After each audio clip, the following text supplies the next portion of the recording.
The lawyer slid the paper across the table, like he was embarrassed to touch it. "That's all you get," Walter said, not even looking up from his phone.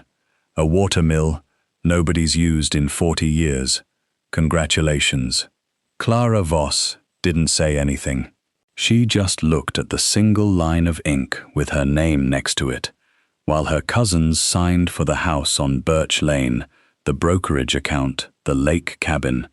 $320,000 split 2 ways. And her, a crumbling stone building on 11 acres nobody had walked in since 1987. She didn't know yet that the watermill her grandfather left her was sitting on something the rest of the family had spent 6 years trying to find. She didn't know a folder in the county records office had her name circled in red. She didn't know the water running under that broken wheel was worth more than everything else on that table combined.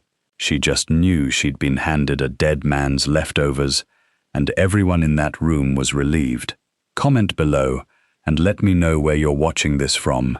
And if you're new here, hit subscribe, because this story gets a lot stranger before it gets better.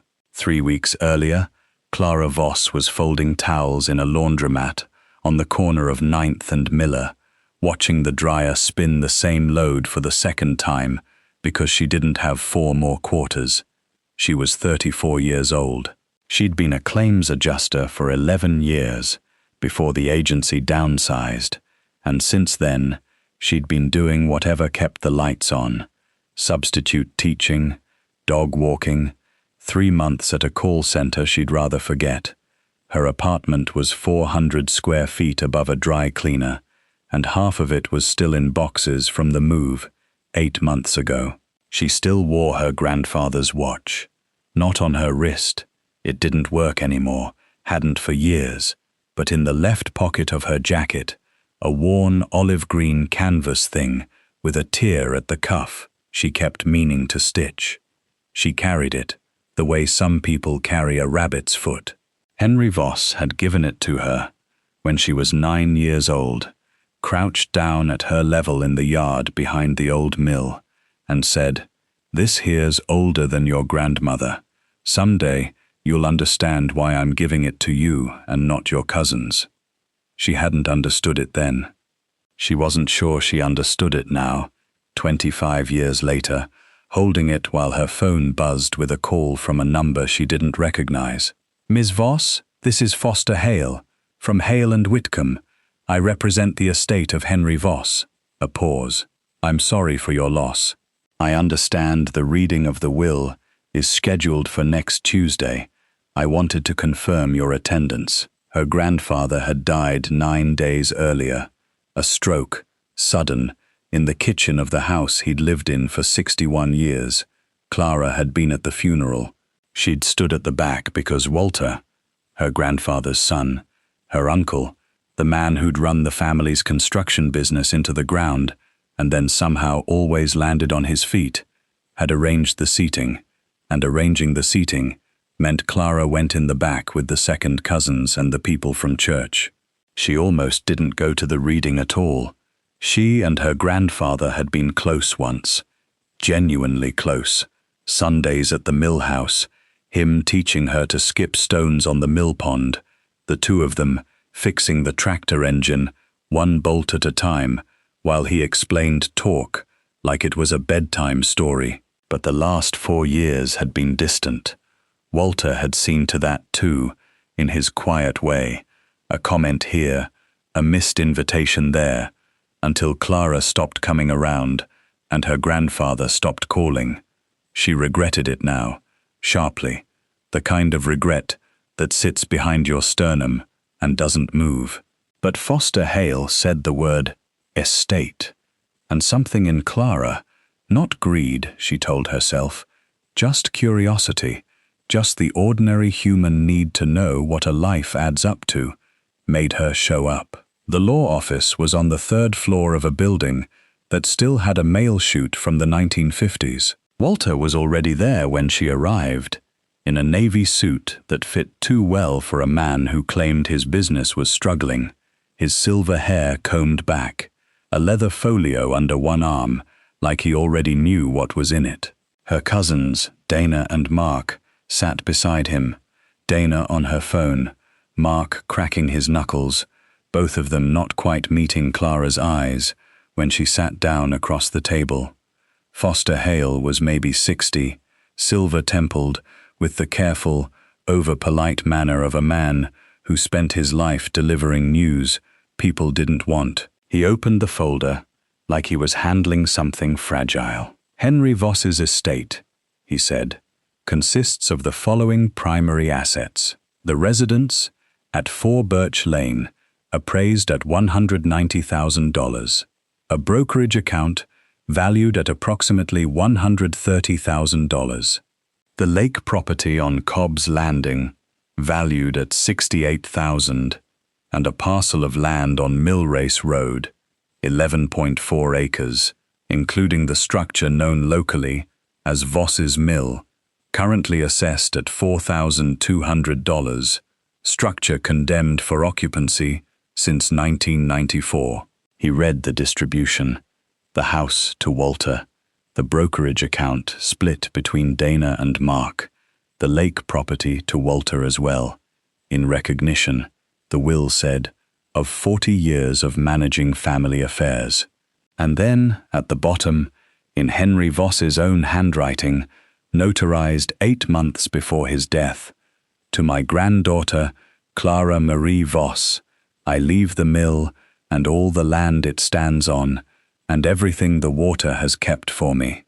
She'll know what I mean when the time comes. Nobody in that room laughed. Exactly. But Clara heard Dana exhale through her nose in a way that meant the same thing. Mark actually said, well, at least you won't have to pay property tax on much. And Walter didn't correct him.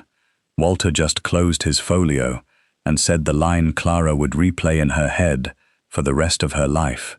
That's all you get. A watermill nobody's used in 40 years. Congratulations. He said it the way you'd say congratulations to someone who'd won a raffle for a gift basket nobody wanted. Not cruel, exactly. Worse than cruel. Bored. Clara signed where Foster Hale pointed. Her hand was steady. She told herself it didn't matter, that 11 acres of overgrown riverbank and a condemned stone building were worth exactly what everyone in that room thought they were worth. Nothing. And that the only thing she'd really been given was a line of handwriting from a man who used to skip stones with her and now couldn't explain what he meant. She almost missed it. A small thing, the kind of thing you only notice later, turning the day over and over like a coin. As they were leaving, Foster Hale touched her elbow, just briefly, and said, quiet enough that Walter didn't hear it over his own phone call, already starting in the hallway. Your grandfather asked me to give you something else. Not for the file. He said you'd want to see the mill before anyone else did. He pressed a small brass key into her palm, old and green with age, worn smooth on one edge, like it had been carried in a pocket for decades. He said the door sticks. He said you'd know which one. Clara looked at the key for a long moment. It was nothing like the modern deadbolt key on her own ring. It was heavier, older, the kind of key that belonged to a lock nobody made anymore. Which door? She asked. Foster Hale had already turned to gather his papers, and for a second, Clara thought he wasn't going to answer. Then he said, without looking up, the one in the wheel room. Your grandfather was very specific. He said, not the mill door, the wheel room. Clara drove out to Millrace Road that same afternoon, alone, while Walter was still at the lawyer's office signing paperwork for the house. She hadn't been to the mill in years, not since she was a teenager, when her grandfather still walked the property twice a day, like a man checking on something he was afraid might leave. The road narrowed the closer she got to the river, gravel giving way to dirt, until the trees opened up, and there it was. 3 stories of grey fieldstone, moss thick on the north wall, the roofline sagging in the middle, like an old horse's back. The water wheel hung motionless over the mill race, half its paddles rotted through, the wood gone the color of driftwood. The river still ran underneath it, though. She could hear it, low and steady, the same sound she remembered from being 9 years old. She stood at the edge of the mill pond for a long time before she went inside. The building looked exactly like what everyone in that office had said it was. Worthless, condemned, a tax burden with a river view. But her grandfather's voice was in her head, the way it had been at 9 years old, crouched down in the yard. "Someday you'll understand why I'm giving it to you, and not your cousins." She found the door to the wheel room around the side, half hidden behind a fall of ivy so thick she had to tear it back with both hands. The old brass key stuck for a moment in the lock. Foster Hale had been right about that too, and then it turned, and the door groaned open into darkness and the smell of wet stone and old iron. Clara stepped inside, and the first thing her flashlight found wasn't the wheel mechanism at all.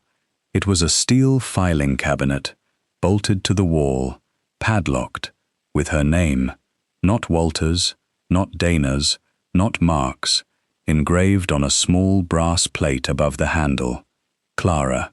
She stood very still in the dark, water running somewhere beneath her feet, and understood for the first time that her grandfather had not left her the worthless thing in that room. He had left her the only thing in that room that mattered. The lock on the filing cabinet was old, but it wasn't rusted through the way everything else in that room seemed to be. Someone had oiled it. Recently, by the look of the mechanism, dark, slick, deliberate. Clara ran her thumb across the brass nameplate again, as if the letters might rearrange themselves into someone else's name if she looked away and back. They didn't. Clara. Just her. She didn't have anything to cut the padlock. She stood there in the wet stone dark for a full minute, flashlight beam trembling slightly because her hand was cold, or because it wasn't just the cold.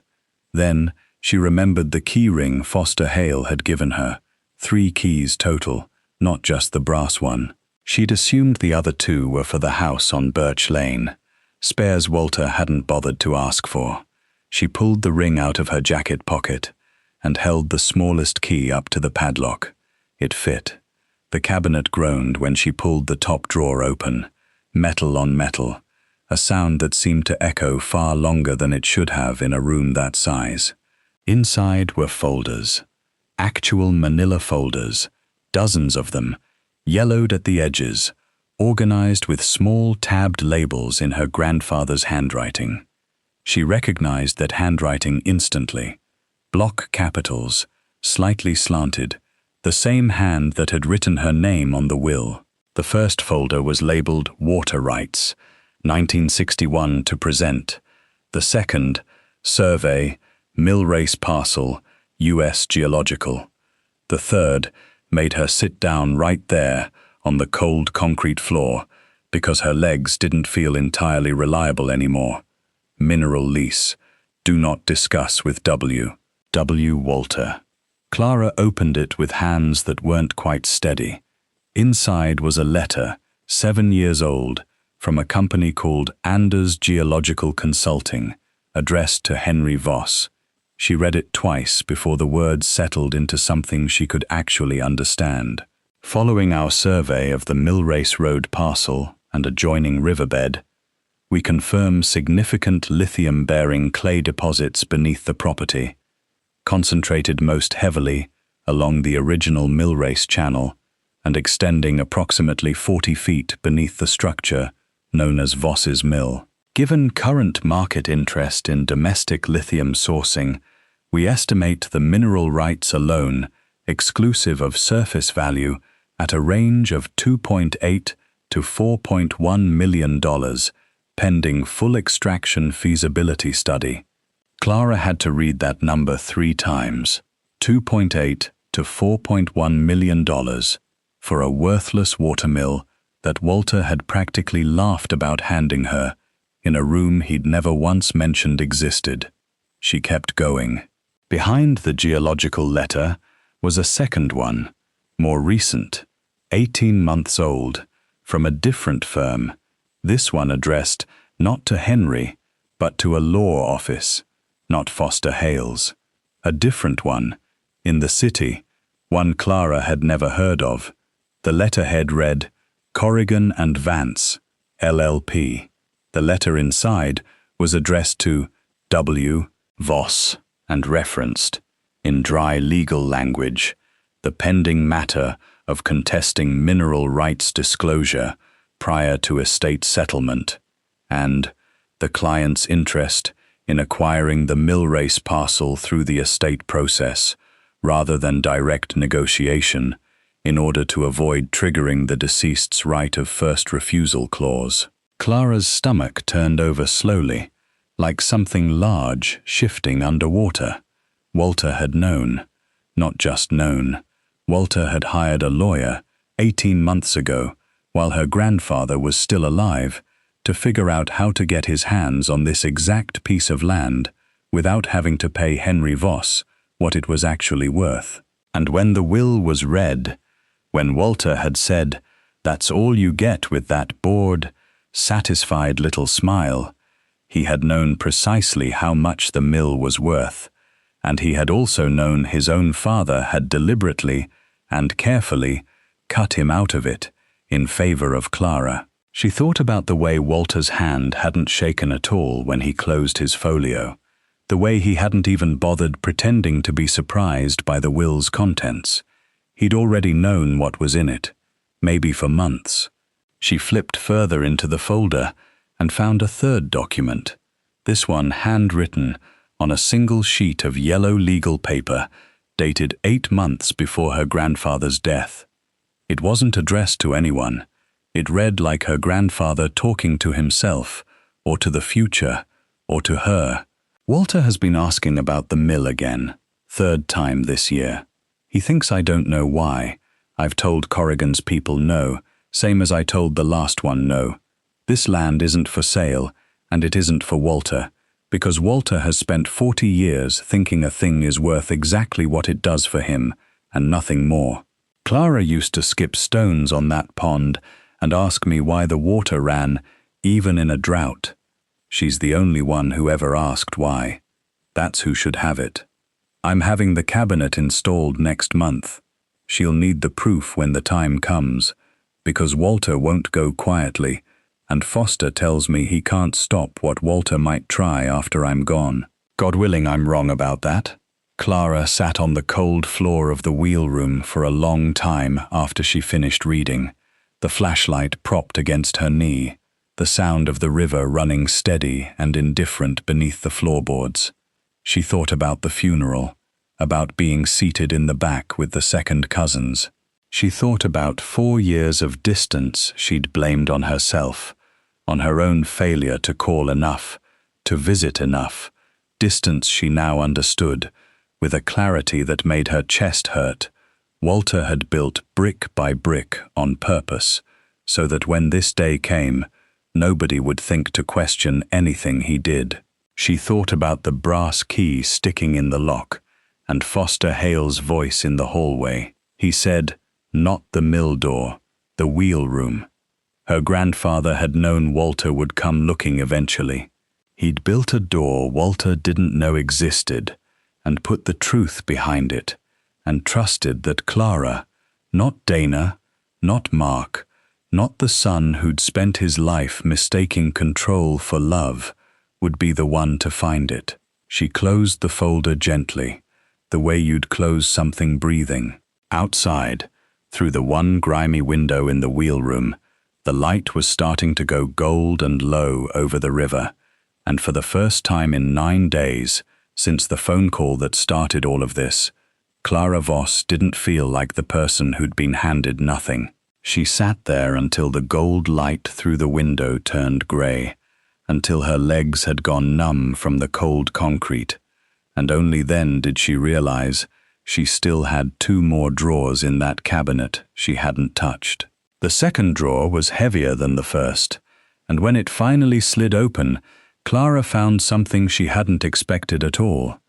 Not documents this time, but a shoebox, the cardboard soft with age, tied shut with twine, like something a child would keep.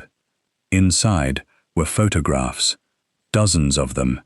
Her grandfather, younger, standing in front of the mill with a different roof, whole and slate grey, no moss on the stones yet. A woman Clara didn't immediately recognize standing beside him, laughing at something outside the frame, her hand resting on the wheel housing like she owned it. Clara turned the photo over. In the same block handwriting, Eleanor, 1979, the day we bought the water rights back from the county. Her grandmother. Clara had been 6 when Eleanor Voss died, and she barely remembered her. A soft voice, the smell of lavender soap, being carried up a flight of stairs. She'd never once heard anyone in the family mention water rights, or the county, or any of this. Further down in the box were newspaper clippings, brittle and yellow, from a local paper that had folded sometime in the 90s. One headline read, "Local Family Fights County Over Mill Race Diversion," dated 1979. Clara skimmed the article. Something about the county trying to reroute the river for a flood control project. Something about Henry and Eleanor Voss spending nearly everything they had in a 2-year legal fight to keep the water running under their own land instead of around it.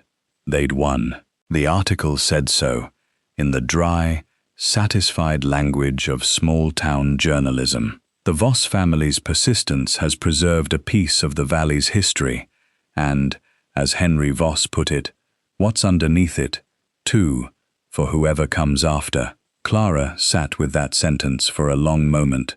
What's underneath it, too, for whoever comes after. In 1979, long before any geological survey, long before lithium was a word anyone said out loud in this part of the country, her grandfather had known, or at least suspected, that there was something valuable in that ground for almost 50 years, and he'd fought a legal battle just to make sure the water, and whatever ran beneath it, stayed his to protect. She thought of Walter again, a boy in these same photographs, somewhere probably, growing up in the shadow of a father who understood that some things were worth defending, even when nobody else could see why yet. And somewhere between then and now, Walter had learned the exact opposite lesson, that everything was for sale, that the only question worth asking was what a thing could be turned into. The third drawer was the last one, and it was nearly empty except for a single sealed envelope, her name written across the front in the same steady hand. Not Clara this time, in block capitals like the nameplate. Just Clara, softer, like he was writing to the granddaughter and not the estate. She almost didn't open it. Some part of her wanted to save it, the way you save the last bite of something good, or the way you put off a phone call you're afraid will end. But the wheelroom was getting dark, and the river outside was getting louder as the light dropped, and she needed to hear whatever he had to say. Clara, if you're reading this, you found the wheelroom, which means Foster did his job, and Walter didn't get to you first. I'm sorry it had to be this way. Sorry for the 4 years of quiet. Sorry that I let Walter's noise crowd you out of my life when it should have been the other way around. That's on me, not you. I want you to know that. You asked me once, you were maybe 8, why the water still ran, even in the worst drought your mother could remember. Do you remember what I told you? I said the river doesn't care what season it is or what anybody upstream decides to do with it. It just keeps running, because that's what it's for. I think about that a lot now. I think that's you. You kept running, even when this family gave you every reason to stop. What's in this cabinet is the truth about this land, all of it. Going back to your grandmother and me, fighting the county in '79. I always suspected There was something valuable underneath us. A geologist told your grandmother as much back then, off the record, before anyone had a use for it. I never sold it, never leased it, never told Walter, because the one time I mentioned it to him, 20 years ago, the first thing out of his mouth was, how fast could we get it out? Not what it would do to the land, not what your grandmother and I had fought for, just how fast. I know he's already circling. Foster tells me there've been inquiries, lawyers, people asking questions at the county office about right of first refusal clauses. I expect he'll try something once I'm gone. I've done what I can to protect you legally. Foster has the rest, and he knows what to do if Walter pushes. But the truth is, the best protection you have, everything in this cabinet, every document, every letter, it's yours to use. Don't let him tell you it isn't. Don't let him tell you the mill is worthless either. He knows exactly what it's worth. He's known for years. I love you. I should have said that more, these last 4 years. Go turn the water back on, if you can. Your grandmother always said a mill that isn't running is just a building, waiting to remember what it's for. Grandpa Clara read the letter twice, and the second time, her hands were shaking badly enough that she had to set it down on top of the cabinet to finish it. Outside, the sky had gone from grey to nearly black, and she realized with a start that she'd been in that room for almost 3 hours, that her phone had 4 missed calls on it, 2 from Dana, 1 from an unknown number, 1 from Walter. She didn't call any of them back. Not yet. She sat in the dark of the wheel room, her grandfather's letter in one hand and the geological survey in the other, and she listened to the river running under the floor, steady and patient, the way it had been running since before she was born, since before any of them had a name for what it was worth. For the first time since the reading of the will, Clara Voss smiled. It wasn't a happy smile exactly. It was the smile of someone who has just realized the fight she thought was already lost hadn't even started yet, and that this time, unlike every other time in this family's history, she was the one holding all the water. She gathered the folders carefully back into the cabinet, locked it, pocketed the key, and stepped out into the cool night air, where the wheel hung silent and still above the mill race, waiting. And for the first time in a long time, she wasn't afraid to make it. She called Walter back from the driveway, standing beside her car, with the mill dark and silent behind her, because she wanted to hear his voice before she decided anything about what to do next. "Where have you been?" Walter said. "No hello," the way he always started conversations like he was already annoyed with you before you'd said a word. Dana said, "You never came back to the office to sign the transfer paperwork on the lake account." "I was at the mill," Clara said. There was a pause on the line, just half a second, but Clara had spent her whole life reading her uncle's silences, and this one told her more than anything he could have said. It was the pause of a man recalculating. "Nothing out there but rot and raccoons," Walter said finally, his voice smoothing back over. "Don't waste your weekend on it. Look, there's some paperwork on the estate taxes for the parcel. Since it's basically worthless, Foster says we can probably get it reclassified as agricultural land, save you some money on the assessment. I can have my guy handle it if you want. No charge." Clara almost laughed out loud. 2 hours ago, she might have said yes and thanked him for it. Now she understood exactly what reclassified as agricultural would mean for a piece of land sitting on $4 million of lithium clay. A paper trail that made the parcel look even more worthless than it already appeared. Useful cover for exactly the kind of quiet acquisition Corrigan and Vance had been drafting for 18 months. "That's generous," she said carefully. "Let me think about it." "Not much to think about, Clara. A little edge now. Thin, but there. It's a condemned building on swampland. The sooner it's off your books, the better. I said I'll think about it, Walter. Another pause, longer this time. When he spoke again, his voice had gone flat, in a way Clara recognized from childhood, the voice he used right before he stopped being nice about things. Foster mentioned he gave you something. A key. Clara's stomach tightened. So Foster Hale hadn't been quite as discreet as she'd thought, or Walter had ways of finding things out that didn't require discretion at all. He gave me the house key, she said, for insurance purposes. Don't play games with me. The words came out quiet, almost gentle, which somehow made them worse. I raised you, in a manner of speaking. I know when you're holding something back. Whatever Dad left you out there, it's not going to be what you think it is. He wasn't well the last few years. Confused, sometimes. You understand what I'm telling you. And there it was. Clara stood very still in the driveway, the phone cold against her ear, and understood that Walter was laying groundwork, quietly, patiently, the way he'd laid groundwork for 4 years of distance between her and her grandfather, for a future claim that Henry Voss hadn't been of sound mind when he wrote that will, that the mill, the letter, the note about right of first refusal, all of it could be waved away later as the ramblings of a confused old man, if Clara ever tried to use any of it against him. He seemed pretty clear to me, Clara said.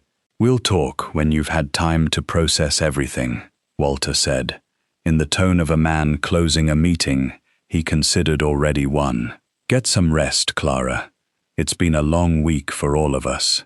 He hung up before she could answer. Clara stood in the dark for a while longer, looking back at the mill's silhouette against the last blue light in the sky. And then she did something she hadn't done in over a decade. She called Foster Hale directly, after hours, on the number printed on the business card, still in her jacket pocket. He picked up on the third ring, sounding like a man who had been expecting the call. Ms. Voss, I take it you found the wheel room. You knew what was in there. I drafted some of it, Foster said. Not all. Your grandfather kept most of that cabinet's contents from me too, out of caution. He didn't want anyone, including his own lawyer, in a position where Walter's people could subpoena knowledge I didn't strictly need. But I know enough. I know about Corrigan and Vance. I know your grandfather refused 3 separate offers on those mineral rights over the last 6 years, each one higher than the last, each one funneled through intermediaries who never used Walter's name directly, though it wasn't hard to guess whose interest they represented. He just told me Walter might say Grandpa wasn't of sound mind, that he might contest the will. Foster was quiet for a moment. That's been my concern as well, which is why your grandfather insisted we have him independently evaluated 8 months before he signed that will.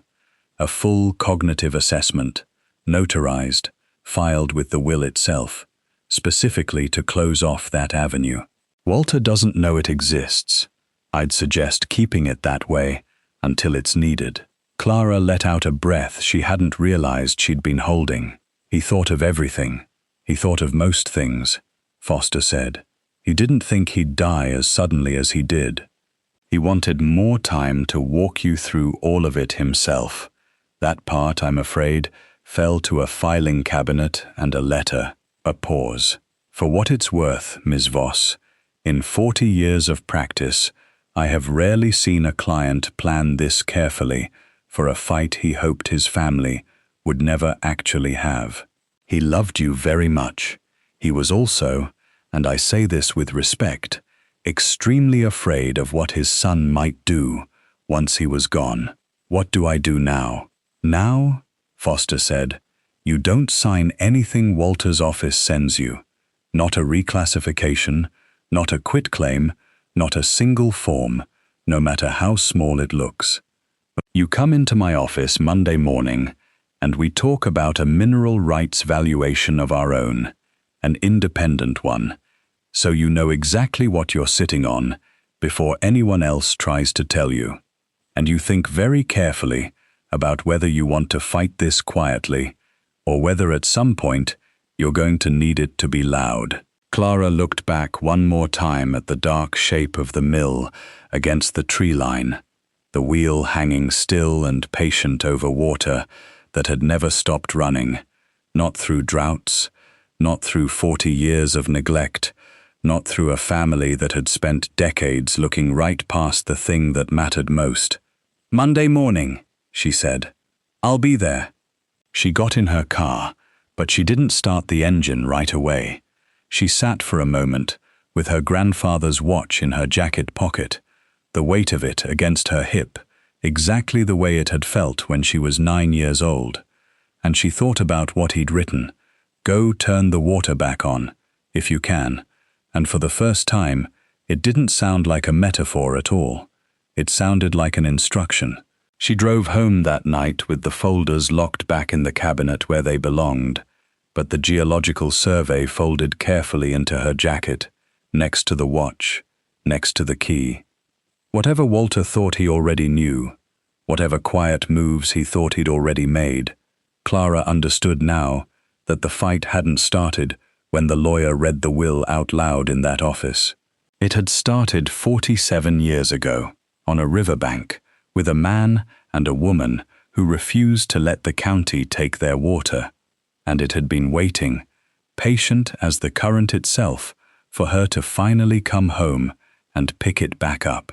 Foster Hale's office on Monday morning smelled like fresh coffee and old paper, and for the first time since the reading of the will, Clara walked into a room in that building, feeling like she belonged in it. "I brought in an independent firm out of the city," Foster said, sliding a bound report across his desk. "Callahan Mineral Consulting. No ties to Anders, no ties to anyone Walter's people might have talked to.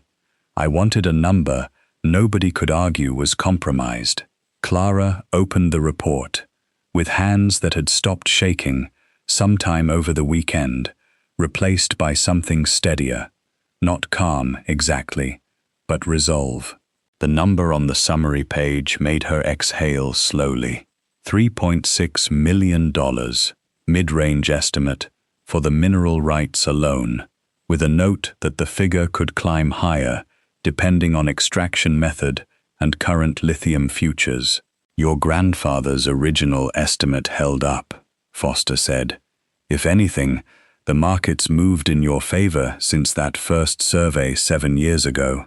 And Walter's lawyers, Corrigan and Vance. What exactly were they trying to do?" Foster leaned back, folding his hands. "Based on what was in that cabinet, and some digging of my own over the weekend, I believe Walter intended to contest the will after probate closed, quietly, through a claim of diminished capacity, using your grandfather's age and a few carefully selected medical visits taken out of context. He'd have needed the cognitive evaluation to not exist for that to work. It exists, it's ironclad, and it's dated 8 months before he signed anything giving you the mill. So he can't win that fight. He can't win it in court, Foster said. That doesn't mean he won't try to win it outside of one. Men like Walter rarely go through the front door when the back door's still open. I'd expect an approach that looks generous. An offer to help you develop the land, split the proceeds, spare you the hassle of dealing with mining companies and environmental permits yourself. He'll frame it as family looking out for family. Clara thought of the phone call in the driveway. Let me have my guy handle it, no charge, and understood exactly how right Foster was. She didn't have to wait long to find out. Walter called that same afternoon, and this time he didn't lead with the fake warmth. He asked her to meet him for dinner at a restaurant downtown, the kind of place with white tablecloths and a wine list Clara had never had reason to open, and when she arrived, he was already seated, a folder of his own, resting beside his water glass. "I want to be straight with you," Walter said, before she'd even sat down properly. "I know what's in that cabinet. Foster's not as discreet as he thinks he is, and frankly, I've had eyes on that property a lot longer than you'd guess." Clara said nothing. She'd learned, over one long weekend, that silence made Walter fill space with information he didn't mean to give. "Your grandfather was a stubborn old man who let sentiment get in the way of good sense," Walter went on. "Whatever's under that ground, it's not going to develop itself. You need capital, permits, a mining partner with the right experience. I have relationships. I have people who've wanted a piece of that parcel for years. I'm offering you 60% of net proceeds, no upfront cost to you, and I handle everything. The legal, the permitting, the negotiations. You keep the land title. You just don't have to lift a finger." "And your 40%, Clara said, "is for what, exactly?" "For making it happen at all." Walter's smile didn't waver. "Clara, be realistic. You're a laundromat regular with a part-time dog-walking gig. You think you're going to negotiate a mining lease against firms that eat people like you for breakfast. I'm trying to protect you from getting steamrolled by people a lot less friendly than me." Clara reached into her bag and set the Callahan report on the table between them, closed, her hand resting flat on top of it. "I already have an independent valuation. I already have a mineral rights attorney. And I already have 18 months of correspondence between your lawyers and Anders Geological, discussing how to acquire this parcel through the estate before Grandpa's right of first refusal clause could stop you doing it directly."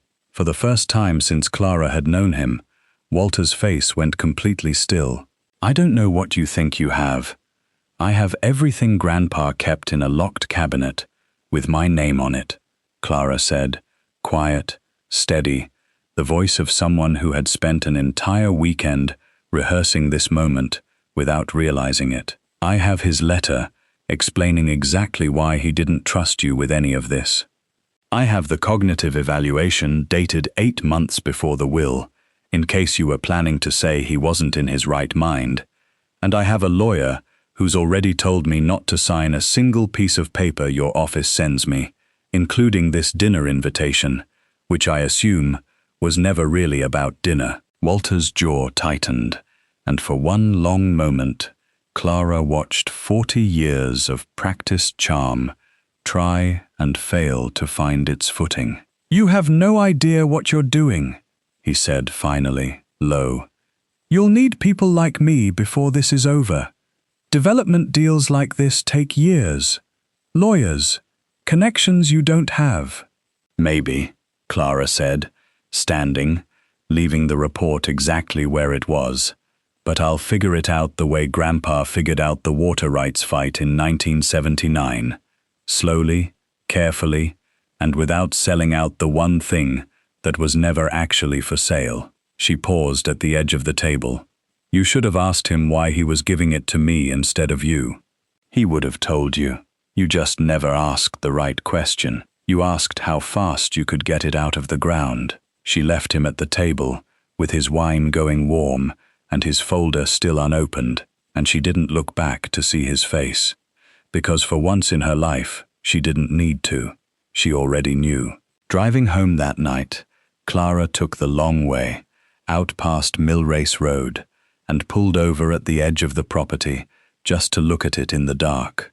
The mill, a black shape against a deep blue sky, the wheel hanging silent, the river running steady underneath it, exactly as it had for 150 years. She thought about her grandfather's letter.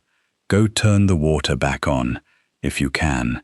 She didn't know yet how she'd do it, whether it would be the mineral rights, or restoring the mill itself, or something neither of them had imagined yet. But she knew, standing there in the cold with the current murmuring below her feet, that whatever came next, it would be built on the truth her grandfather had spent a lifetime protecting, and not on the lie Walter had spent his lifetime believing.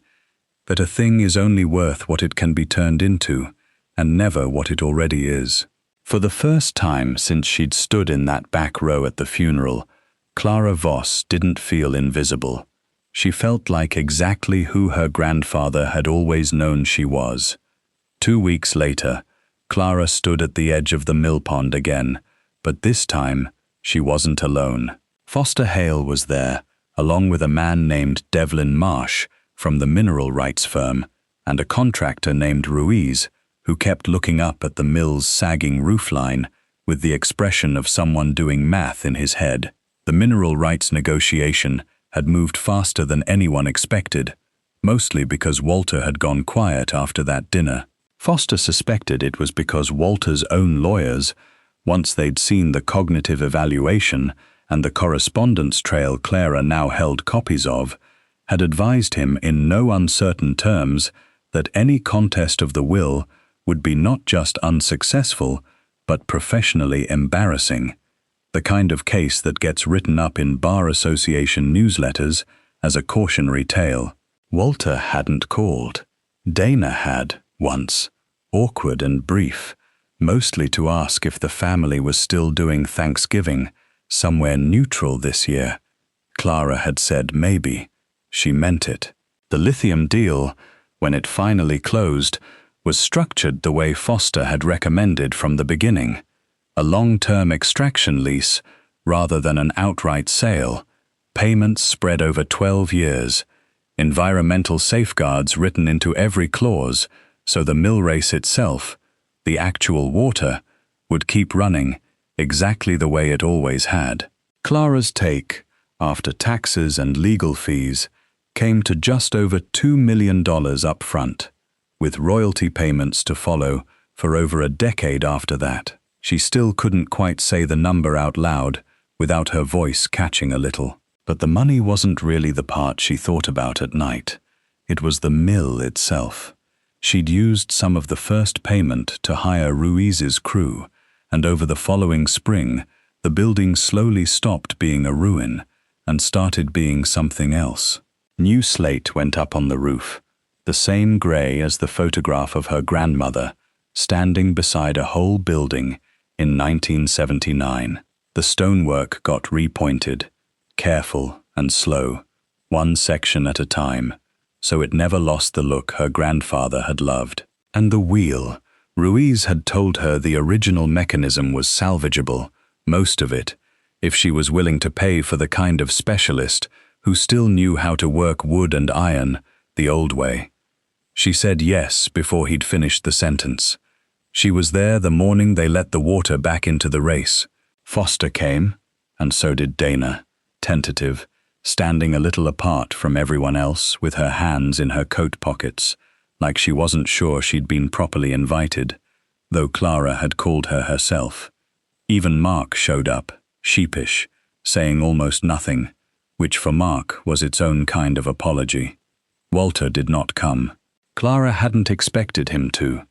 Ruiz opened the sluice gate by hand, an old iron lever gone smooth with a fresh coat of grease, and the water that had been diverted around the mill race for 40 years came rushing back into its old channel with a sound like something exhaling after holding its breath for a very long time. The wheel shuddered, caught, and began to turn, slowly at first, protesting on rusted joints that hadn't moved since before Clara was born, and then steadier, faster, until it was turning the way it must have turned for her grandmother in the photographs, for her grandfather as a young man, for whoever had built the thing more than 150 years earlier and trusted that someone, eventually, would come along and understand what it was for. Clara stood at the edge of the pond with her hand in her jacket pocket, around the watch that still didn't work, and she cried in a way she hadn't let herself do since the funeral. Not sad, exactly.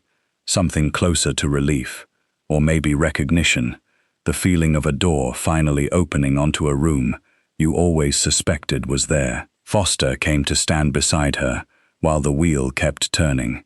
"Your grandfather would have liked this," he said. "The water part more than the money, I think." "I think so too," Clara said.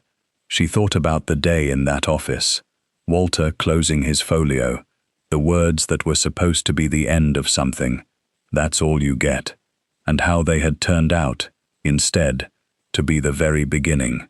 She thought about the folder in the wheel room with her name on it, waiting patiently in the dark for someone to come find it, the way the water had waited patiently for someone to let it run again.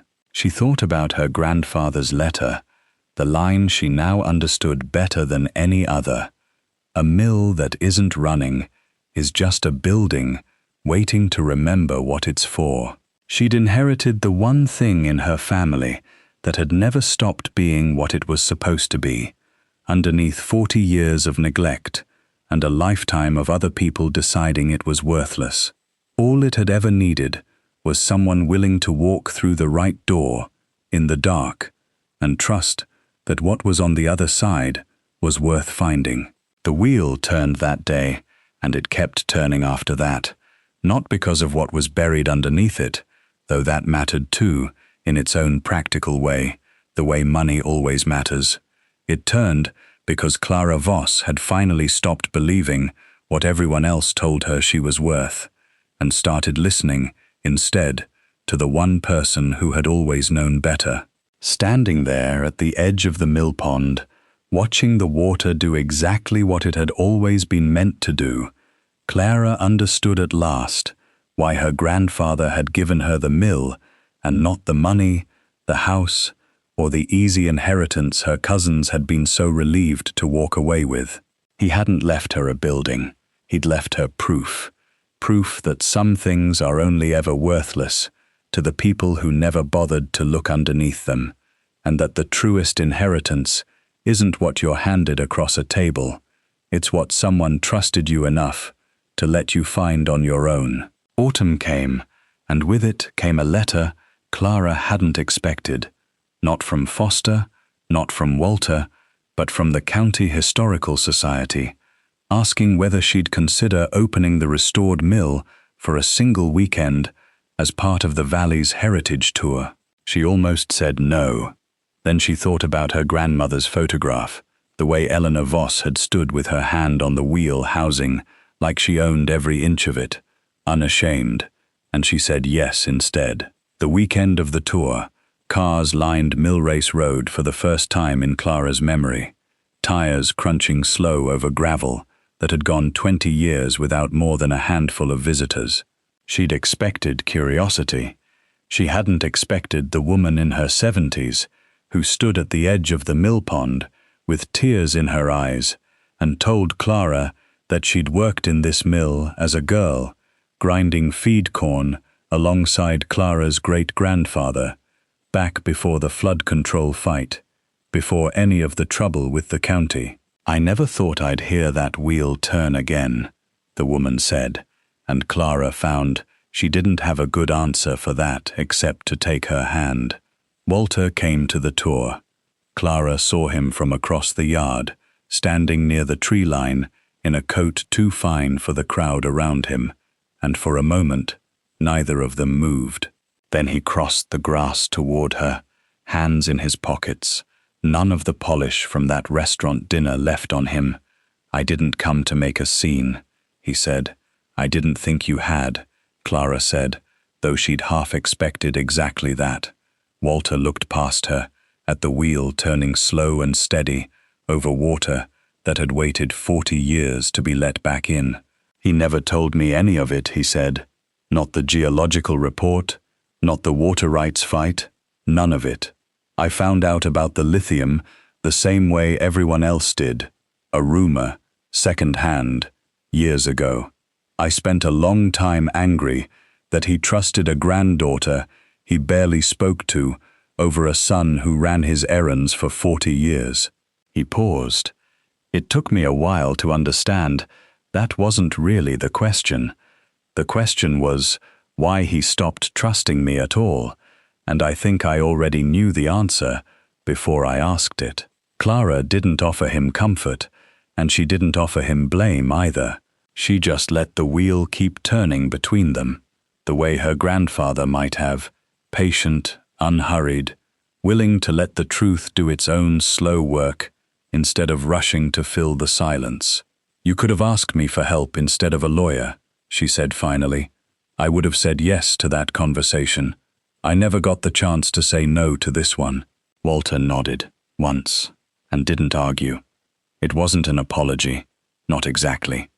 Clara doubted her uncle had one fully in him yet, but it was closer to honesty than she'd heard from him in years, and for now, standing in the cool autumn light, with strangers wandering the mill yard behind them, she decided that would have to be enough. He left before the tour ended, and Clara let him go without following, without needing the conversation to resolve any further than it had. Some things, she was learning, didn't need a clean ending. They just needed room to keep changing, the way a river keeps changing, even while it looks, from the bank, like it's staying exactly the same.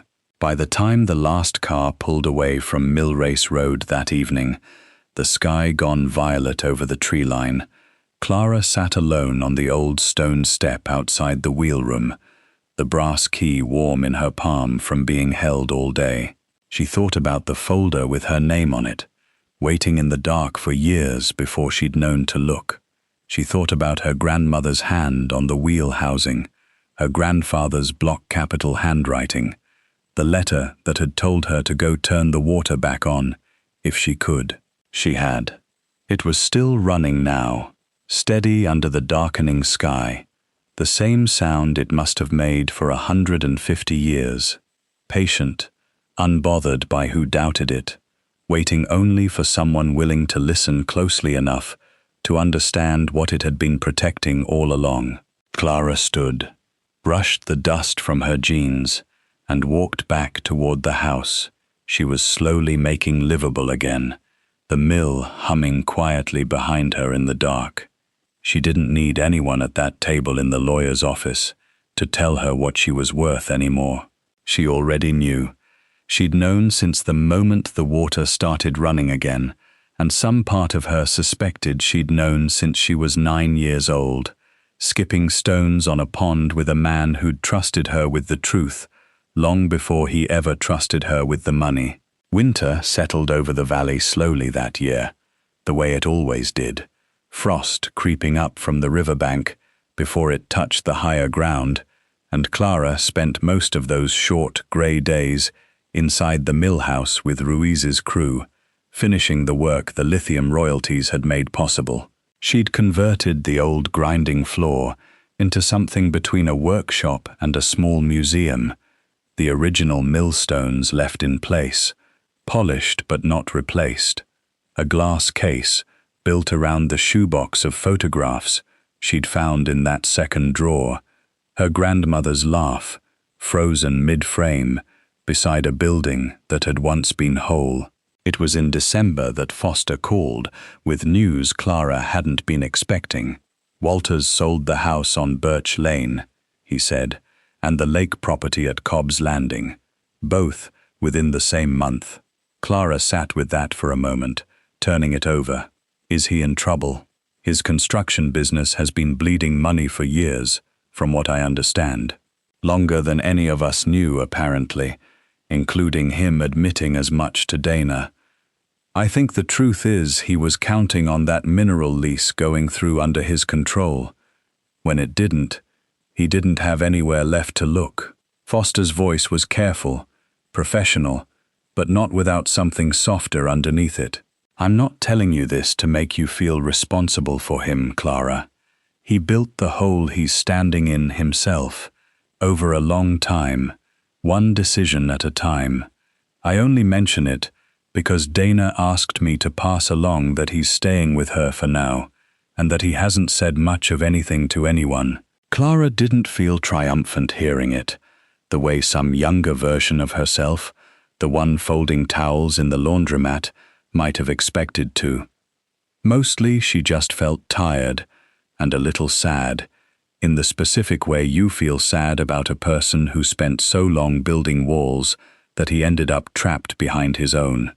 She thought about calling him. She didn't, not that week.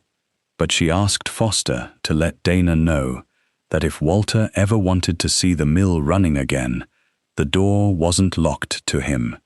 Not the way it had been locked, metaphorically, to her for 4 years by his doing. It felt like the right thing to offer, even if she doubted, for a long while yet, that he'd take her up on it. The royalty checks kept arriving through that first winter, steady as the water in the mill race, and Clara found herself doing something she hadn't expected to do with the money at all. She started a small fund, modest at first, to help other families in the valley whose land had been quietly devalued by county assessments over the decades. Families who'd been told, the way she'd been told, that what they were sitting on was worthless. She hired Devlin Marsh, the mineral consultant, on retainer, not to find lithium under everyone's back 40, but simply to make sure nobody else in that valley ever got handed a folder across a table and told, "That's all you get," without someone checking first whether that was actually true.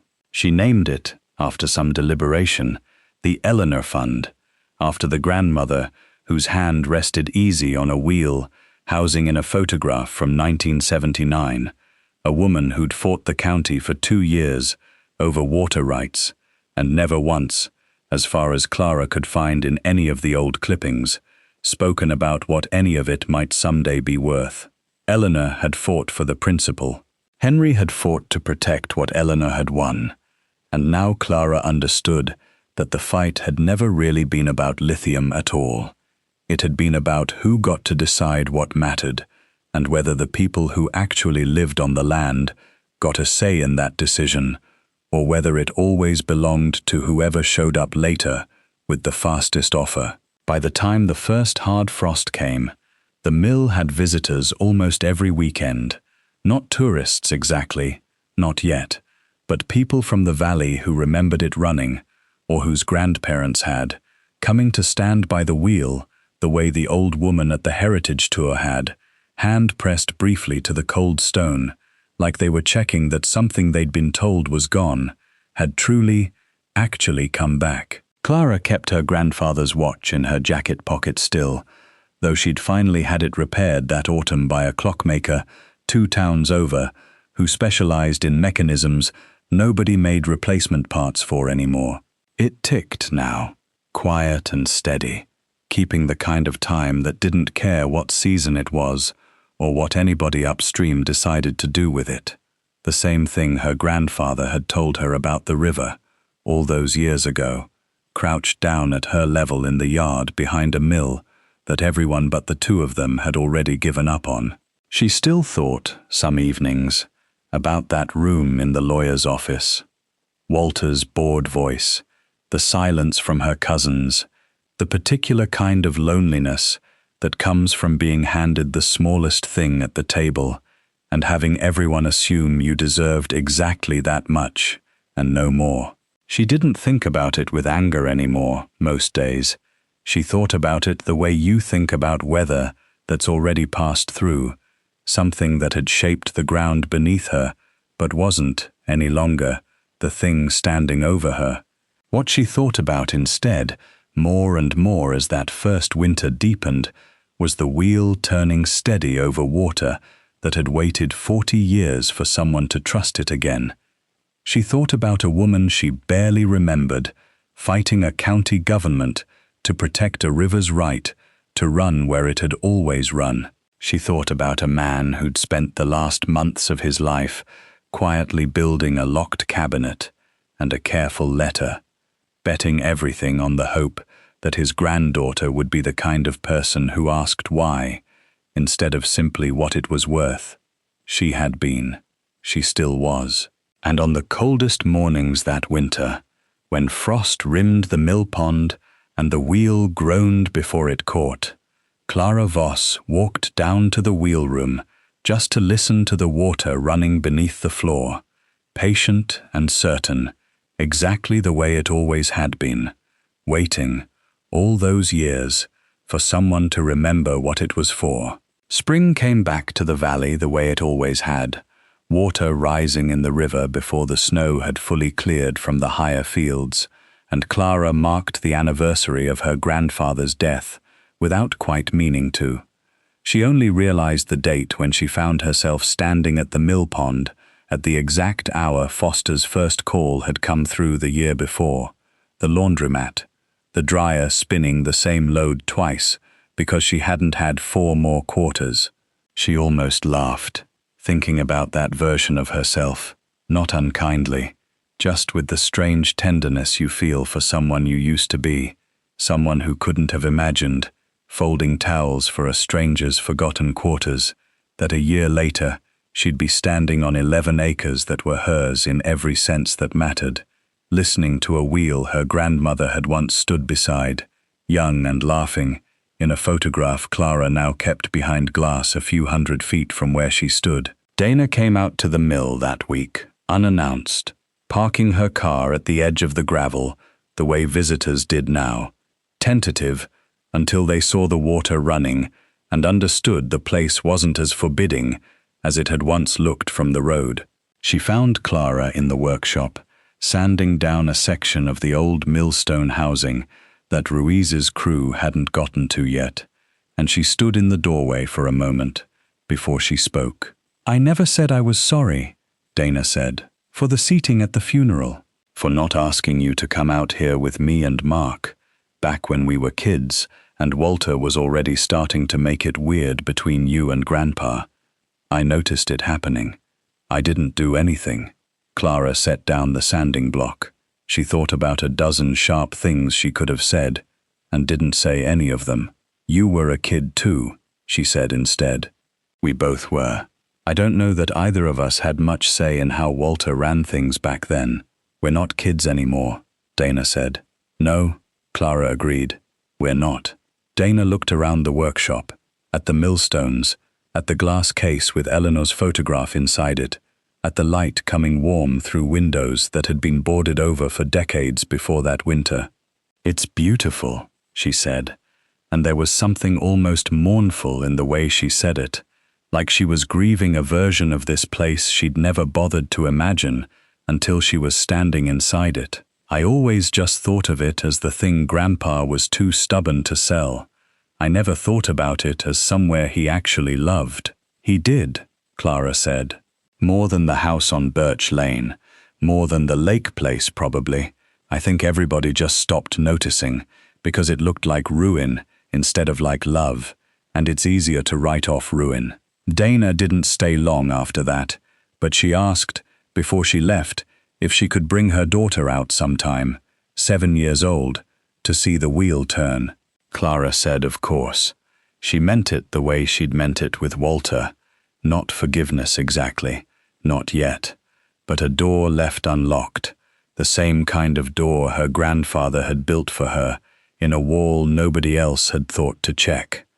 It was 2 weeks after that visit when Clara got the call that surprised her more than anything since the reading of the will.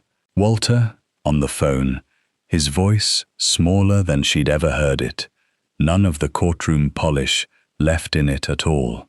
"I'm not calling to ask for anything," he said, before she could even say hello properly.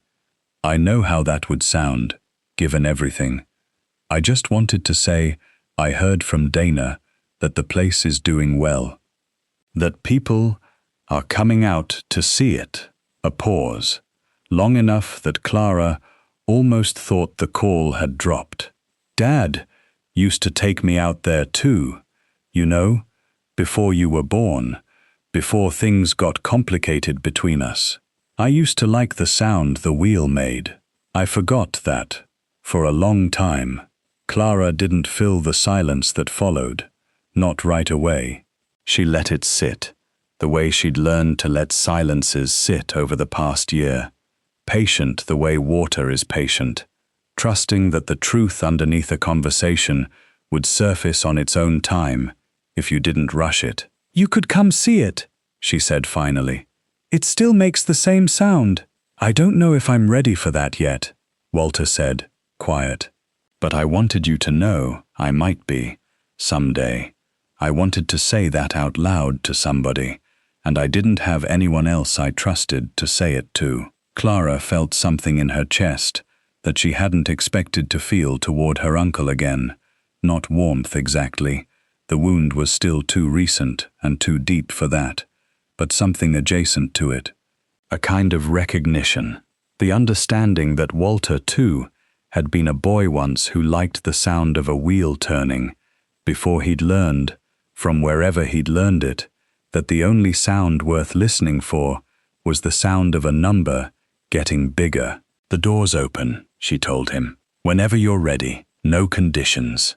He thanked her, in a voice that sounded almost unfamiliar coming from him, and the call ended there, without resolution, without the kind of clean ending that made for a satisfying story. But Clara had stopped needing clean endings somewhere over the past year.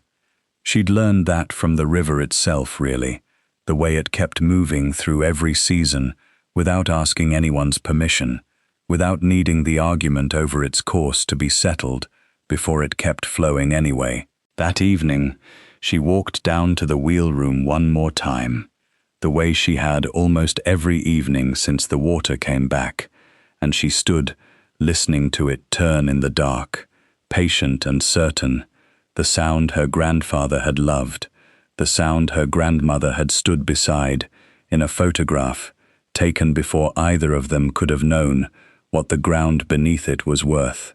She thought about the folder with her name on it, waiting all those years in the dark for someone willing to open it. She thought about how much of her life, before that folder, she had spent believing what other people decided she was worth, and how the truest gift her grandfather had ever given her wasn't the mineral rights or the mill or the money that followed. It was the simple, patient trust that she would come looking, eventually, for what was true. She had come looking. She had found it. And now, whenever anyone stood at the edge of that mill pond and asked her what the mill was worth, Clara Voss had an answer that had nothing to do with lithium at all. Everything, she'd say. It was always worth everything.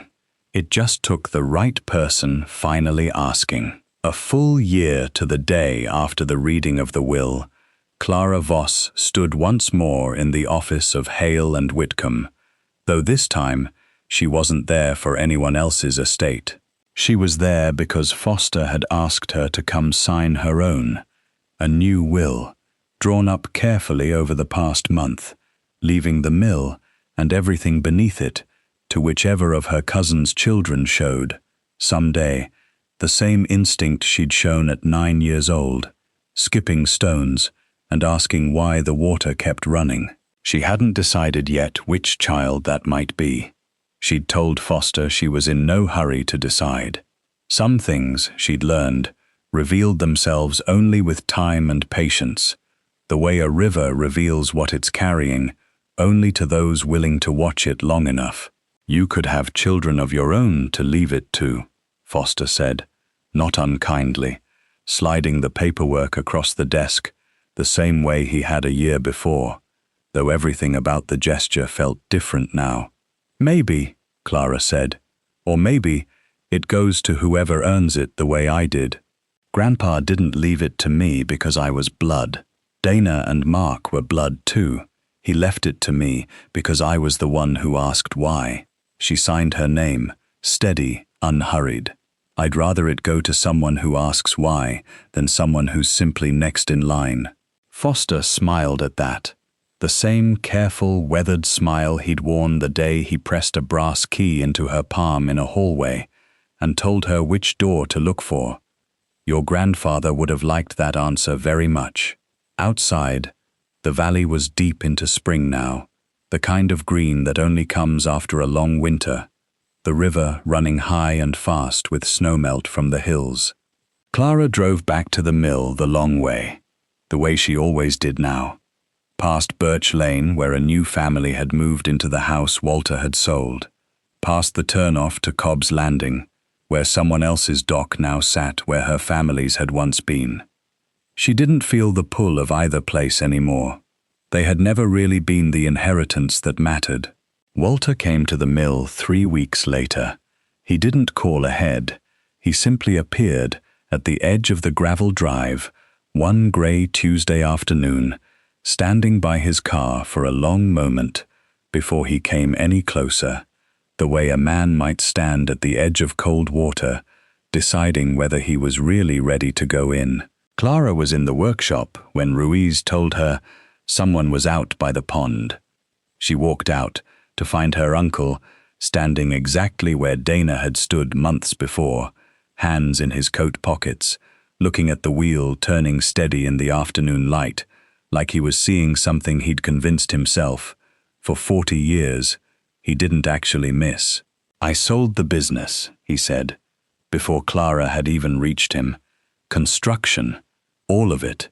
There wasn't much left to sell, if I'm honest, but what there was, I sold. I'm not going to pretend to you that I've turned into a different person, Clara. I haven't. But I'm tired of being the person I've been for the last 20 years, and I don't know how to be anyone else without starting somewhere." Clara stood beside him at the edge of the mill pond, and for a while, neither of them said anything else. The wheel turned. The water ran beneath it, patient, unbothered, the same water that had waited 40 years for someone to let it back into its old channel, the same water her grandmother had stood beside in 1979, believing, fiercely, that some things were worth protecting even before anyone could put a price on them. "Grandpa used to say the river doesn't care what season it is," Clara said finally. "It just keeps running, because that's what it's for." Walter was quiet for a long moment. "I used to think that was a nice thing to say to a child. I didn't understand until just now that he probably meant it about people too." "He probably did," Clara said. She didn't offer him money. She didn't offer him a stake in the mineral lease, or a place on the Eleanor Fund's small board, or any of the things a more anxious version of herself might once have rushed to offer, just to smooth things over, faster than they were ready to be smoothed. She only offered him what her grandfather had once offered her, patiently, without conditions, a door that wasn't locked, and time enough to decide, on his own, whether he was ready to walk through it. "You can come by whenever you want," she told him. "No conditions. Just don't ask me what it's worth." "I'm tired of answering that question in numbers." Walter almost smiled at that, the closest thing to a real smile Clara had seen from him since long before the funeral. "Fair enough," he said. He stayed another 20 minutes, watching the wheel turn, saying almost nothing, and then he left the way he'd come, quietly, without ceremony. Clara stood at the pond's edge, long after his car had disappeared down Millrace Road, listening to the water the way she had every evening for a year now, patient and steady beneath a wheel that had waited 40 years to remember what it was for. She thought about the lawyer's office a year earlier, Walter's bored voice sliding a piece of paper across a table, "That's all you get," and how wrong those 5 words had turned out to be, not because of what the land was worth beneath the surface, but because of everything it had turned out to hold above it.